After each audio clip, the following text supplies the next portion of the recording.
أعوذ بالله من الشيطان الرجيم. بسم الله الرحمن الرحيم. Assalamu alaikum wa rahmatullahi wa barakatuh. On this video, we want to talk about the correct way of performing salah, or as some people call it, namaz. And as you know, every school of thought, every sect, every mazhab has their own way of performing salah. And on this video, we want to focus on the first thing, which is where to place your hands while you're standing for salah. So as you know, every school of thought, every mazhab, every sect places their hand in a different place. Like the Hanafis place their hands here, the Shafi'is here, and the Salafis, some of them do it like this and some of them do it like this. And so, and also the Malikis like this, and the Shias also, and the Shias and the Khawarij, they also place their hands here. And every sect thinks that only they have evidence for how they perform salah. And they keep saying that we have hadith for how we perform salah, but they don't realize that other groups also have ahadith in support of how they perform salah. So it's not just the Salafis who have evidences. The Hanafis also have evidence, and the Hanafis have written many books where they show evidences from hadith books that you must place your hands here during salah. For example, in Sunan Abu Dawud, there is a narration in Sunan Abu Dawud that you must place your hands here. But there are narrations in Sahih Bukhari that say you have to place them here or here. And so the question is, who is right? And they all have their evidences. It's not like the Salafis often think that only they have evidences or that only they have authentic evidences.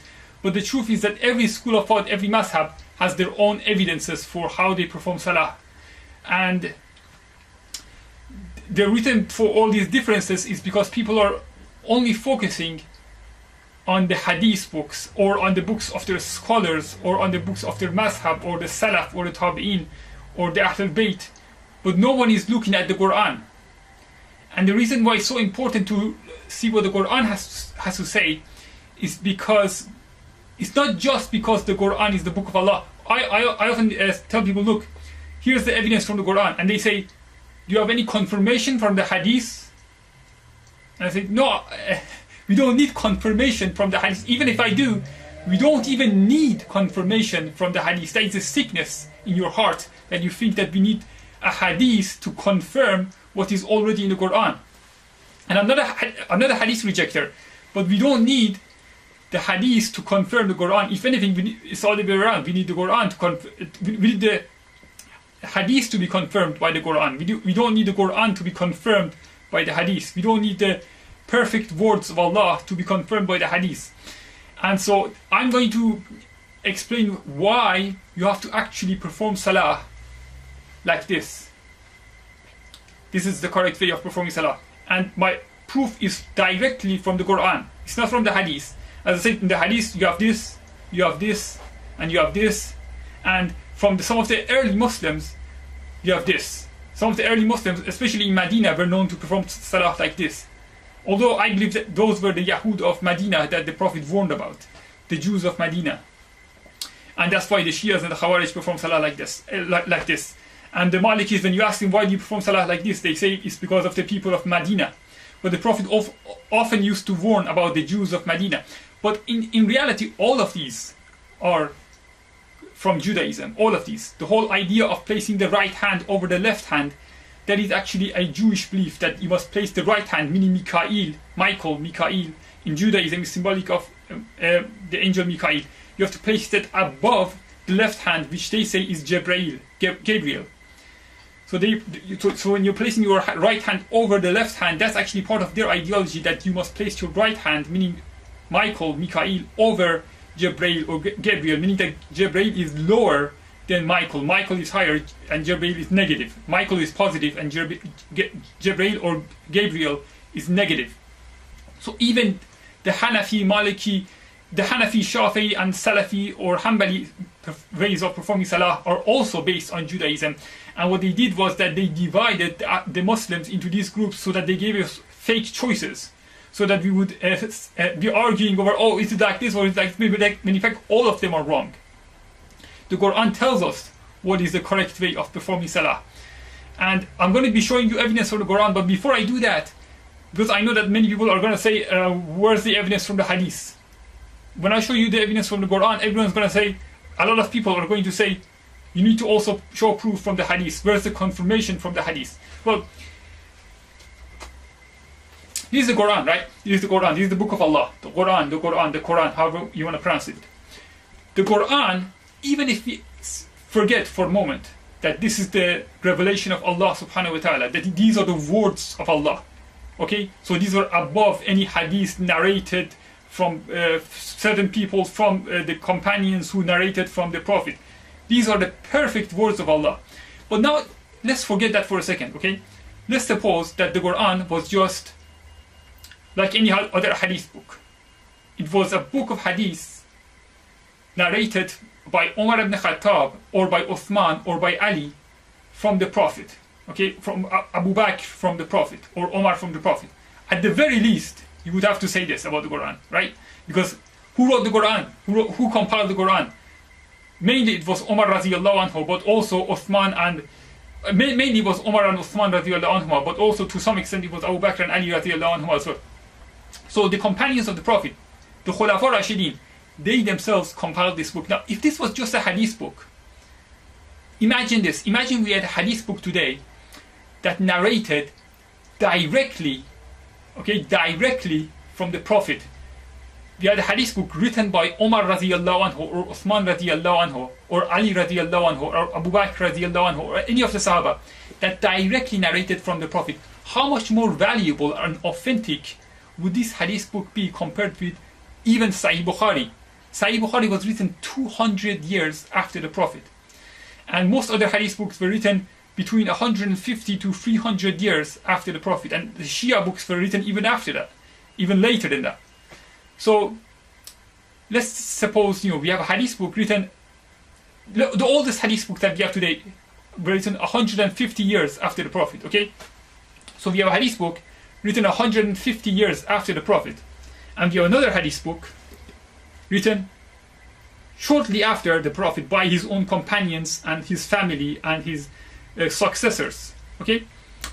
Now, think about this for a moment, okay? We have a hadith book written at the time of the Prophet or shortly after the Prophet by his own companions, by his own successors. And we have a hadith book written by someone 200 years later or 150 years later.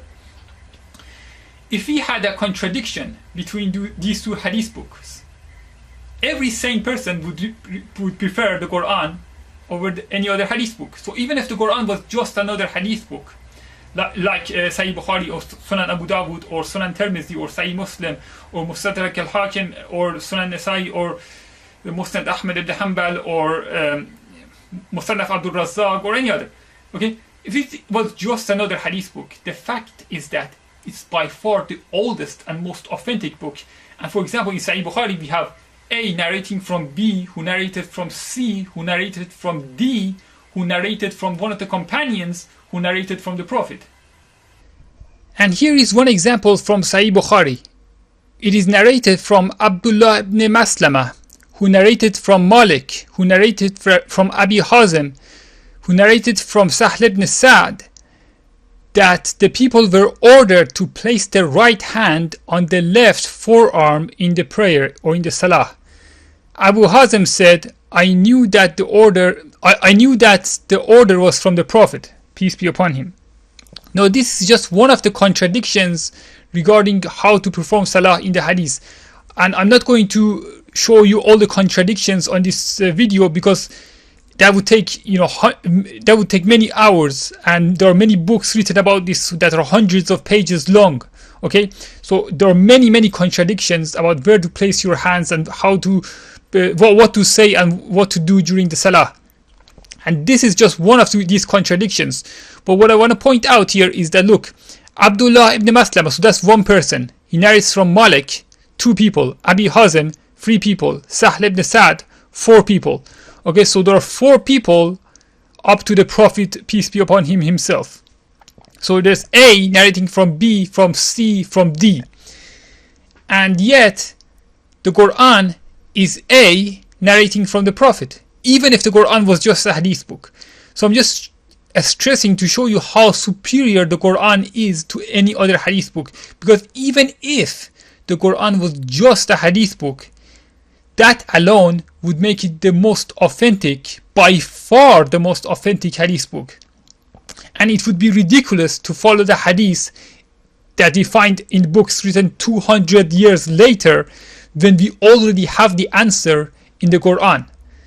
If the answer is already in a hadith book written at the time of the Prophet or a few years after the Prophet, how much more superior is that to a book written 200 years later during the rule of a bunch of tyrannical kings under the Abbasid kingdom, by people who had never even met the Prophet? So even if the Abbasids were good kings, even if they were good people, the point is that the people back then never met the Prophet. They were narrating from one person, from another person, from another person, from another person. I mean, how ridiculous is it that we place such a hadith at the core of our religion instead of the Quran? Yes, of course, I'm not saying that these hadith books have no value. I'm saying that when we already have the answer in the Quran, we don't need the hadith. We don't need a book written 200 years later. When we already have the answer in the Quran, it is very disrespectful to the Quran. Even, I mean, now think about this. We claim to believe that the Quran or the Quran, however you want to pronounce it, I prefer to pronounce it as Quran because that is the dialect of the people of Yemen, and the Prophet praised the people of Yemen many times. Okay, so that's why I pronounce it as Quran. So the Quran is the best pronunciation. Okay, so for those munafiqin who mock me, you have to know that the best way of pronouncing the Quran is the Quran. That is the best and most authentic pronunciation. So the Quran, which we claim to believe is the words of Allah, is not only the words of Allah, but it's also the oldest hadith book. So this is why, as I said on my video about Ibrahim alayhi salam and other videos, on the video about circumcision, when we already have the answer in the Quran, there is no contest with the hadith. Okay, there is no contest, because firstly, the Quran is the perfect words of Allah, whereas the hadith are the words of people who narrated from each other, and then they were copied generation after generation, similar to the Torah and the Bible and the Zabur and the Psalms, you know. So first of all, the hadith books are like the Bible and the Torah and the books of the Ahl Kitab. They were copied by scribes from generation to generation, and also the hadith books were written 200 years after the Quran by ordinary people, not by the Prophet, not by his companions, not by his family, not by his wives or his cousins or his successors or the Khulafa Rashidin. It was written by various people from Persia, from Arabia, from all over the world. You know, Imam Bukhari was from Bukhara. Imam Ahmad, I think he was, I can't remember. He was an Arab, but I think he was from Iraq. I can't remember, but he was an Arab. And you know, so Persians, Arabs, various people wrote down these hadith books. So when I show you the evidence from the Quran that about how we should perform salah, don't get angry and say, oh, but there's no support for this from the hadith. We don't need hadith when we have the answer in the Quran.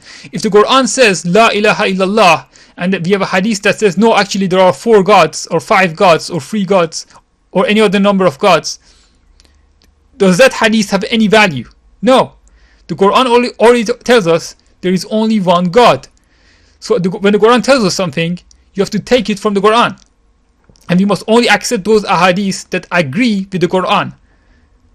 If any hadith says something different, we either reject it or we put it aside, because it could be that hadith has some kind of mistake, or maybe we don't understand it. But some people say no, we have to assume that we never understand the Quran, even though the Quran itself says that it is easy to understand. Okay, so Allah tells us that the Quran has been revealed in such a way that it is easy to understand. Yet we are told the total opposite. We are told that no, the scholars are easy to understand, the hadiths are easier than the Quran, and the Quran is impossible for us to understand. The Quran is only meant for the prophets, and the hadiths are only meant for the scholars, and we must only follow those so-called scholars, even though those scholars can't even agree on where to place their hands during salah. So it's crazy what we are being told. Okay, so how are we supposed to perform salah? Where are we supposed to place our hands? That's the first thing. where are we supposed to place our hands during Salah? Where I already demonstrated where we should place our hands. We must place it on our neck, and we must place both hands together. So it's not the right hand over the left hand, but it's both hands together placed on the neck. Now, why is that? Well, the answer is in the Quran in Surah al-Kawthar. And this surah has been interpreted in different ways. There are different contradictory interpretations of this surah. So you see, the answer as to where we must place our hands during the Salah is already in Surah al-Kawthar. But this surah is misinterpreted in mainly two different ways. These are the main two contradictory ways in which this surah is interpreted. That's why people of the Shia sect and those of the four mazhabs do not follow this surah correctly. But let's see if the interpretations given by the Shias and the four mazhabs in general, let's see if the interpretation of this surah actually makes any sense or not. Well, the first interpretation is that Kawthar is the name of a river in paradise, which only the best Muslims will drink from. In fact, in Sahih Bukhari, it says that even some of the Sahaba will not drink from this river. So only people who are going straight to paradise, because some people will be punished for their sins and then they will go to paradise. But some people will go straight to paradise. And in Sahih Bukhari, not in Shia books, but in Sahih Bukhari, it says that even some of the companions of the Prophet will not drink from this river. And now, as far as the river is concerned, I agree that Kawthar is the name of a river in paradise. The Shias say that Kawthar is the title of Fatima radiallahu anha. As you know, the Shias always want to connect everything in the Quran with the 12 Imams and with Fatima, even if it's completely out of context, as in the case of Laylatul Qadr. As I explained before, they even say that Laylatul Qadr is Fatima. But both these interpretations are actually given in Tafsir Ibn Kathir. But both these interpretations are wrong. Now, the Sunnis generally follow the first interpretation, that Kawthar is the name of a river, and the Shias say that it is Fatima. But the problem with the Sunnis is that although they are right that that Kawthar is a river, they misinterpret the rest of the surah, which is why they do not perform Salah correctly today, because of the Abbasid influence, because they follow the Abbasid madhahib and Salafism and other ideologies that all go back to the time of the Abbasid era. And because the next ayah says, أعوذ بالله من الشيطان الرجيم فَصَلِّ لِرَبِّكَ وَانْحَرْ, which means perform Salah to your Lord, and wanhar is translated and interpreted as meaning slaughter, meaning sacrifice an animal. Now, what kind of sense does this make? Think about it. According to the tafsir of Ibn Kathir, this surah is saying, verily we have given you the river of Kawthar, therefore perform Salah. So far it makes sense, but then it says, and slaughter an animal. What does that mean? Perform Salah and slaughter an animal. What is the connection? What kind of sense does that make? We have given you the river of Kawthar, therefore perform Salah and kill an animal. And then the next ayah is, أعوذ بالله من الشيطان الرجيم إن شانئك هو الأبتر. Verily it is your enemy who is cut off. And this is interpreted in Tafsir Ibn Kathir as follows. That is, the one who hates you, O Muhammad, peace be upon you, sallallahu alayhi wasallam, and hates that which you have brought, is defective, insignificant, despised, and is cut off.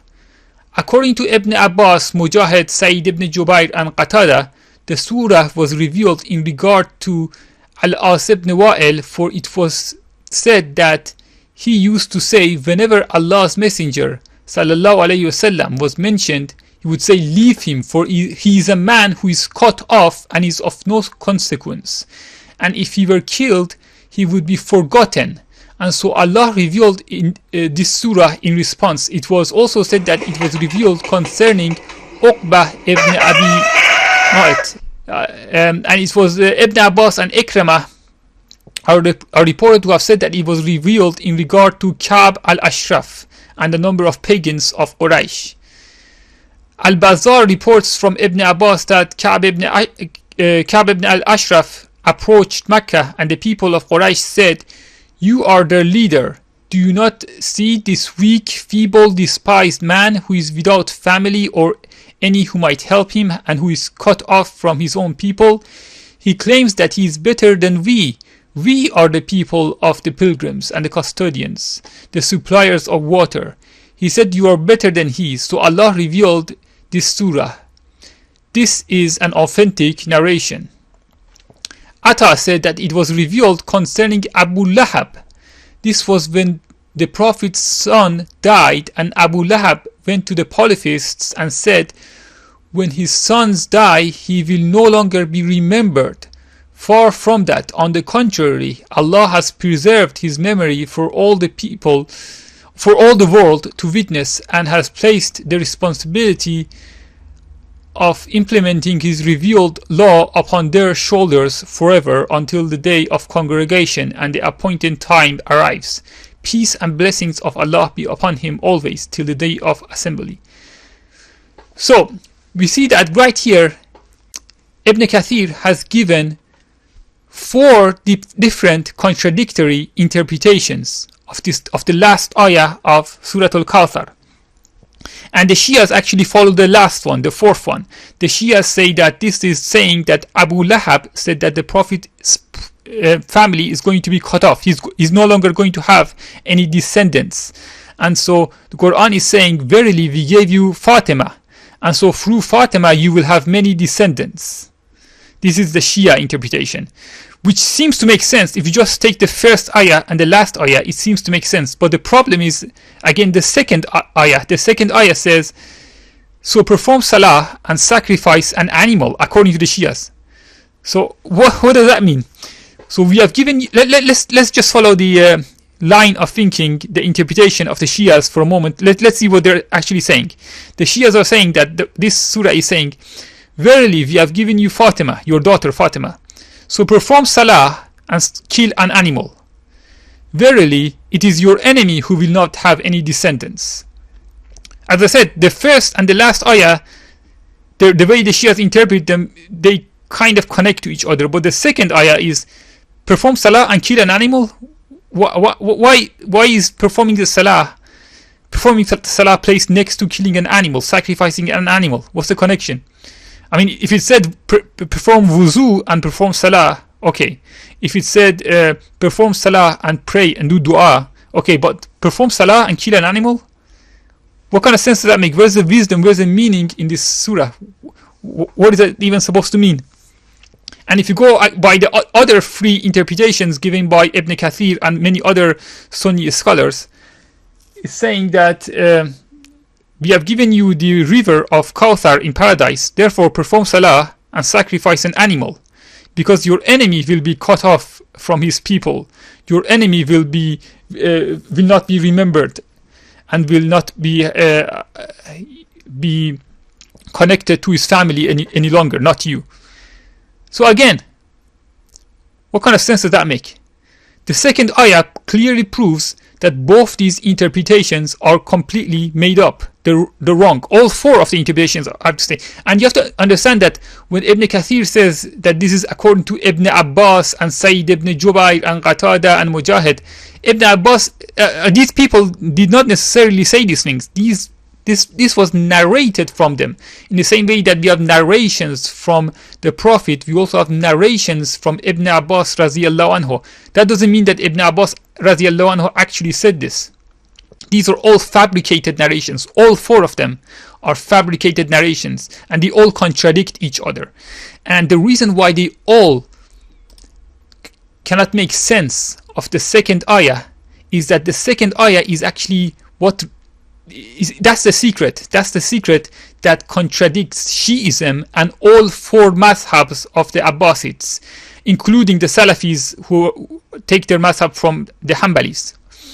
It refutes all these groups that we see today, all the sects, all the madhahib, all the schools of thought, all the scholars that we see or hear about today are refuted in the second ayah of this surah, and that's why their interpretation of this surah makes absolutely no sense, especially their interpretation of the second ayah of this surah.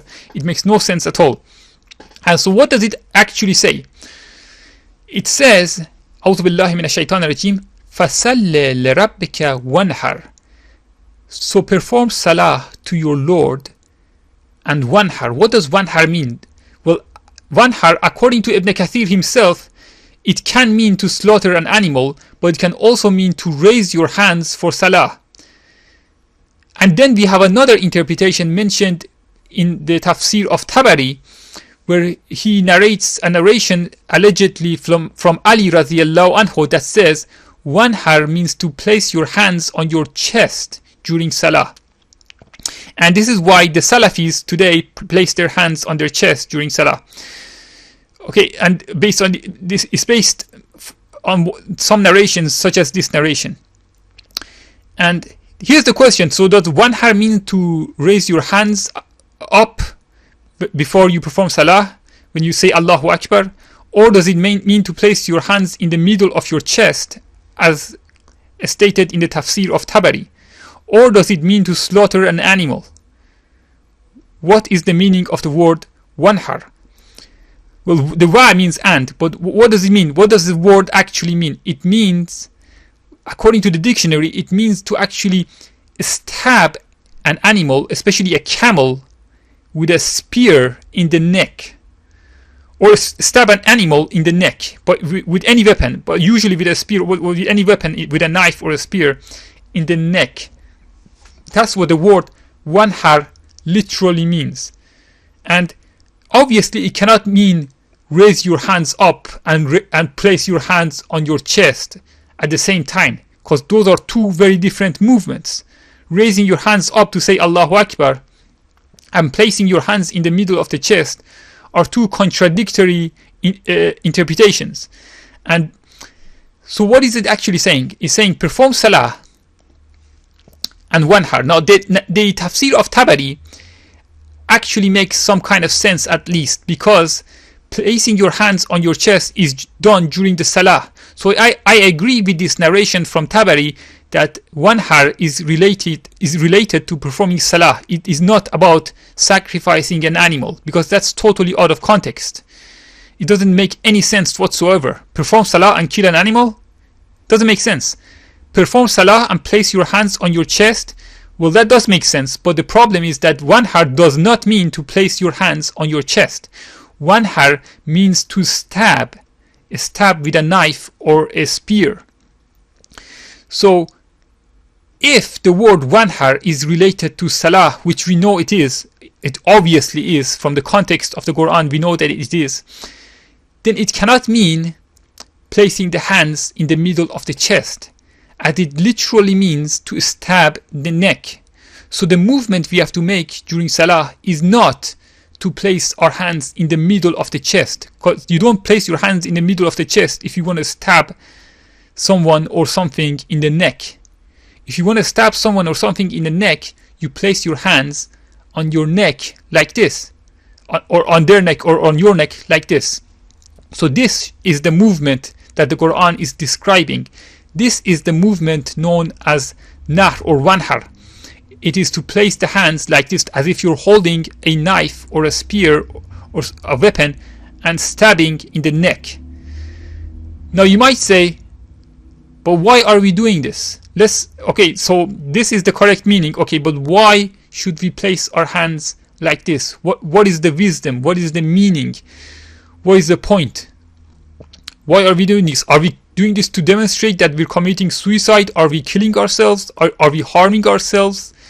Well, the answer is actually given in the very next ayah. Now you actually can understand what this surah means, and you can actually see that the verses, the ayat, are connected to each other and they make a lot of sense.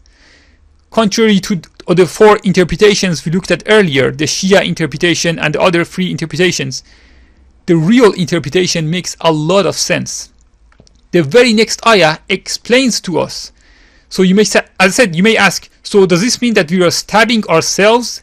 No, the next ayah says, أعوذ بالله من الشيطان الرجيم إن شانئك هو الأبتر.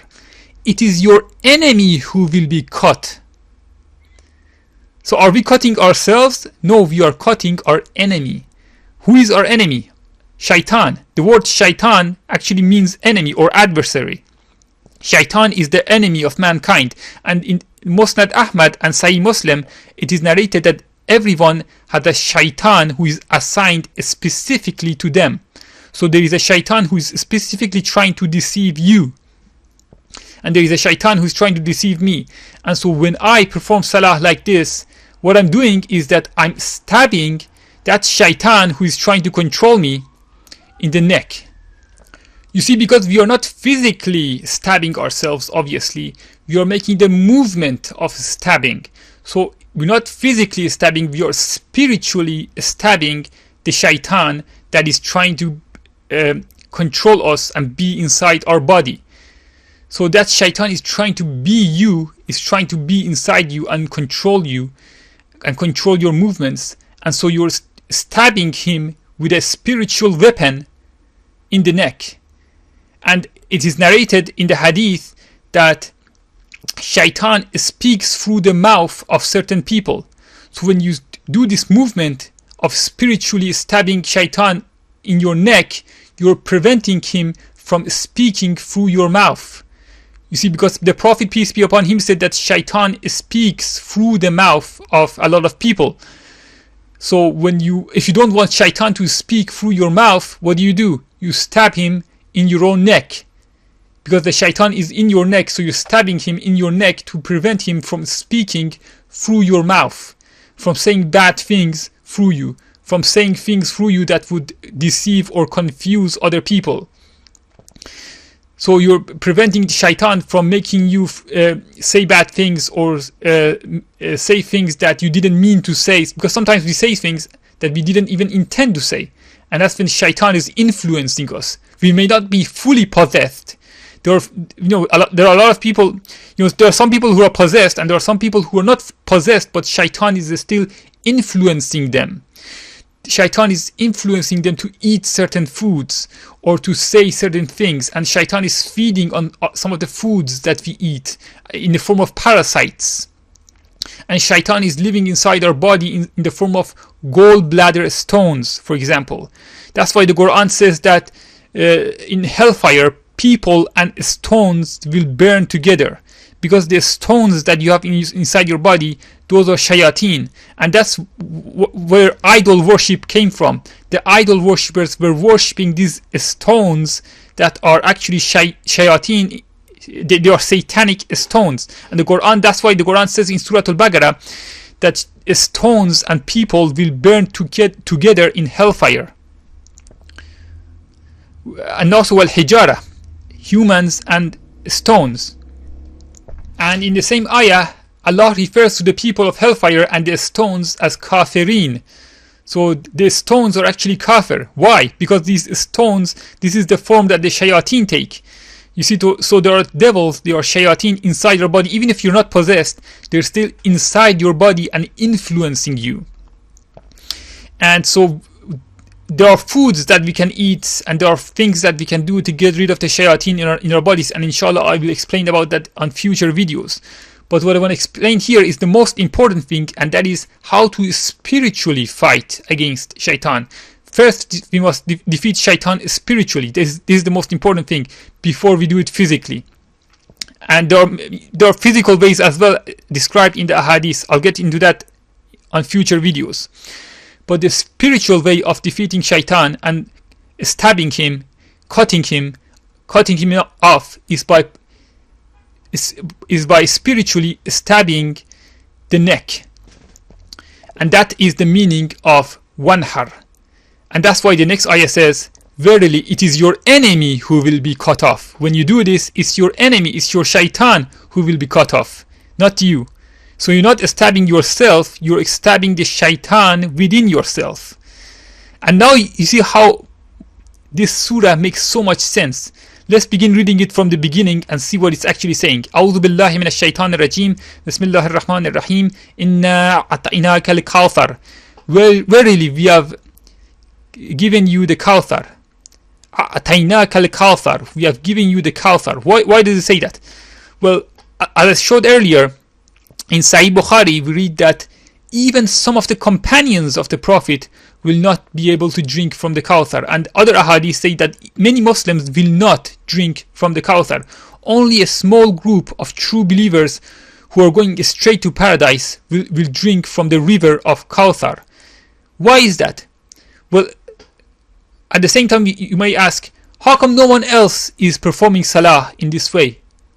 How come we don't see any of these sects, any of these groups today, any of these Sufis or Shias or Salafis or any of these groups, these big groups and small groups, all these sects, how come none of them are performing salah in this way? Well, the Quran is talking about Kawthar. Kawthar is not just paradise. Kawthar is a river that very few believers will drink from. Only those who are going straight to paradise without being punished first, only they will drink from Kawthar. So that also explains why we don't see anyone performing salah in this way. You see, because this is only a small group of people, so it makes perfect sense. The hadith fits in with what I'm saying, because if you ask, how come no one else is doing this except you? Well, the answer is given in the hadith, that Kawthar is a very exclusive river, that even some of the Sahaba will not drink from it. Even some of the companions of the Prophet will not drink from Kawthar because of the sins that they committed, because of the things that they introduced after the Prophet. Okay? And that's of course referring to Muawiyah and his followers, those Sahaba who followed Muawiyah, and it was Muawiyah who altered the Salah, as I will explain later inshallah. It was Muawiyah who altered our Salah. So if you want to know why our Salah is different today, it began from Muawiyah, and that's why the hadith says that even some of the Sahaba will not drink from the Kawthar, because some of the Sahaba joined Muawiyah, and they actually admitted that they later changed their salah. It is admitted, it's stated in the hadith, in the narrations of the Sahaba, that Muawiyah altered the salah and the Muslims started performing salah differently. And I'll be showing you the evidence on future videos. But here is the reason why we don't see people today performing salah in this way. And we don't see this being mentioned in the books of fiqh of the Hanafis or the Malikis or the Shafis and Hanbalis in general. Although I believe that there were individuals who did perform salah correctly, but who were censored. And as it says in the hadith that the religion will be revived every new century. So after 100 years, the religion will need to be revived all over again. So the correct knowledge of how to perform salah will be forgotten. And the reason why it is so important for Satan to make us forget how to perform salah correctly, and Satan gives us all these fake choices between the Shafi'i way and the Hanbali Salafi way and the Hanafi way and the Maliki and Shia and Khawarij way of performing salah. The reason why we are giving all these different salahs and the salahs of the Sufis, and some Sufis dance instead of, they say that dancing is salah. There are many different types of salah. The reason why Satan gives us all these fake choices is that Satan doesn't want us to kill him. Satan doesn't want us to stab him, to injure him, to make him leave our body, or to actually kill him, because you can actually kill the shayateen as well. Okay, so if you do this, if you perform salah correctly, you can even kill your shaitan. You can even kill the shayateen that are trying to control you. And shaitan obviously doesn't want this. That's why it's so important for shaitan to stop you from performing salah in this correct way. And I'm telling you, when you do this, you will feel a lot of changes. And I've been doing this for a while now, and I've been seeing some strange things happening ever since I started performing salah like this. And I will explain about this on future videos. So you see, it makes perfect sense. So now let's read the next ayah. So the first ayah is, verily we gave you the river of Kawthar, the river of paradise, which very few believers will drink from. Only a select group of Muslims will actually drink from this river. Very few, not even all the companions, not even all the Sahaba. And then it says, so perform salah by placing your hands on your neck as if you're stabbing shaitan. So you see, it's connected to the previous ayah. He's saying, because we have given you the river of Kawthar, perform salah in this way. Other people are not going to perform salah in this way, but you who have been given the river of Kawthar, perform salah and place your hands as if you're stabbing the neck. And you're not stabbing your own neck. The next ayah says, it is your enemy who is being stabbed. It is your enemy who will be cut off. It is your shaitan who is being stabbed, not you. So you're not stabbing yourself, because the question will come up in your mind when you read this. So are we supposed to stab ourselves? No, you're stabbing the shaitan within yourself. So we have given you the river of Kawthar, therefore perform salah by stabbing the shaitan within your own body. Because only if you do this will you drink from the river of Kawthar. Other people will not drink from it. If the people who innovated the salah, such as the people who followed Muawiyah and his followers, they will not drink from the river of Kawthar. Only those who fight against the shaitan in their body, only those who do not sell out to the shayateen, who do not compromise with the shayateen, who are not scared of the shayateen, only those who are at war against the shayateen, who are stabbing and killing the shayateen within their own bodies, only they will drink from the river of Kawthar. Do you see how much sense it makes, and how little the Shia and Abbasid tafasir, how little sense they make? Remember, those interpretations make absolutely no sense, especially their interpretation of the second ayah. It makes no sense at all. And the interpretation that I just gave makes sense of every single ayah, and it's literal. I'm not making up some mumbo jumbo interpretation. That's what the Quran is actually saying. And the only reason some people will reject my explanation of the second ayah is that they would say, but there's no hadith that says we have to place our hands on our neck. I say, yes, but the hadiths are full of contradictions in regards to how to perform salah. The hadith, some of them say we have to place our hands like the Hanafis, some like the Shafi'is, some like the Hanbalis. So which is it? Which is it? The answer is already in the Quran, and we don't need the hadith when we have the Quran, because the Quran is the best hadith. As the Quran says, and in what hadith after Allah and His ayat will you believe in? As I explained before, this doesn't mean that we have to reject every hadith, but it means that we must reject every hadith that contradicts the Quran. And in this case, every hadith contradicts the Quran.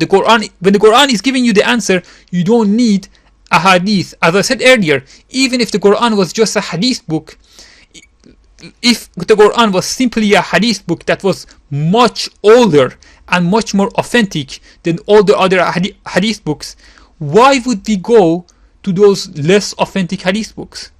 If we had a hadith book from Ali or from Omar or from Uthman or from Abu Bakr, do we need Bukhari's hadith book? Do we need Ahmad ibn Hanbal's hadith book? Do we need Ibn Majah's hadith book? Do we need Khulaini's hadith book? No. We would just follow the hadith book written by Ali ibn Abi Talib, by Umar ibn Khattab, right? And yet we have something even better than that. We don't have a hadith book narrated by Omar from the Prophet or by Ali from the Prophet. We have a hadith book that are the ahadith of Allah. They are the direct words of Allah that no one can change, that no one can alter, which are perfect and they never contradict. Whereas the ahadith in Sahih Bukhari contradict each other. The ahadith in Sahih Muslim, Sunan Tirmidhi, Sunan Abu Dawud, they contradict each other. And on this very issue, they all contradict each other over where to place your hands. On your chest, in the middle of your chest, or at the bottom of your chest, or at the near your navel, or as the Shias and the Khawarij say, on your flanks. Which is it? The answer is in the Quran. We don't need the hadith when we have the answer in the Quran. We do need the Messenger of Allah. We do need the ahadith of the Messenger of Allah, peace be upon him. But when the answer is already in the Quran, why are you searching for the answer in the hadith book? You are disrespecting the Quran. And the Quran is making perfect sense when you reject these false interpretations. Surah al-Kawthar is making perfect sense. We don't need these ridiculous interpretations when the surah itself makes perfect sense. We don't need to say perform salah and kill an animal, when the ayah is clearly saying perform salah by placing your hands on your neck as if you're making a stabbing motion. And the next ayah explains why we are making the stabbing hand movement. It's not that we're stabbing ourselves. Inna shanaka, your enemy is the one who is being stabbed, not yourself. So you don't get a physical knife and stab yourself with an actual knife or a spear in your own neck. No, you're spiritually stabbing shaitan, not yourself. That's why you don't actually carry an actual weapon and stab yourself. The next ayah explains it further and it makes perfect sense. It's beautiful. It's beautifully stated, and yet we are going after Tafsir ibn Kathir. We are going after the Tafathir and the Ahadith of Bukhari and others. We don't need those books when the answer is already given by Allah subhanahu wa ta'ala. And yes, as I said, I have been going through some I've been having some spiritual experiences ever since I've started doing this, and it feels as if the shayateen are all, there are many shayateen that are all entering my body all at the same time. Ever since I started doing this, I feel like I'm killing more and more shayateen. And it's very, very strange. It's a very strange experience, but I think that if more people do this, they can help me in killing the shayateen, because I feel like I'm battling against hundreds or thousands of shayateen, of devils. And if you all do this, if more people do this, it would make my job easier, because I actually really I actually feel like I've been having experiences as if there are many shayateen entering my body. Like every time I kill one, another one enters, or another group of shayateen enter, and I'm constantly stabbing them. And I've been having some strange experiences, and I've been healing. I was very sick, and ever since I started doing this, I've been getting better. And yet, even though I'm getting better, I've been getting similar experiences shortly after, and once again I perform salah, and it's as if every time I'm killing a shaitan. Every time I perform salah like this, I'm killing or injuring or stabbing one of the shayateen. And that is why it's very important that more Muslims perform salah in this way, because we're actually making a spiritual war against the shayateen. And that's why it's such a huge conspiracy. It's such an important conspiracy for the shayateen and their awliya and their followers, the awliya al-shaitan, these fake scholars, to stop us from performing salah in this way. And before I make the second part of this video, I just want to advise you that when you perform salah, that you move, if you're living in the West, that you move slightly right, slightly towards the east, just slightly move your qibla to the east a little bit. And if you're living in East Asia, move your qibla slightly to the west. And I'll explain the reason why on future videos. And on the next video, we will be inshallah discussing the issue of ruku and sujood, how to perform sujood, and the truth about the movement of ruku. And I'll be explaining that there is actually that movement when you bend your back, and they call it ruku. That movement is actually not part of our salah. Ruku does not mean to bend your back. That's not the meaning of ruku, and that's something I'll be leaving for the next video, inshallah. So I'm gonna advise you.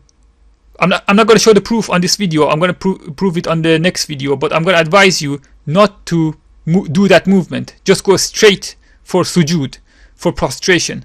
When you're standing for your salah, and when you recite the Quran, afterwards go straight for prostration, for sajda, and move your qibla slightly towards the east if you are living in the west.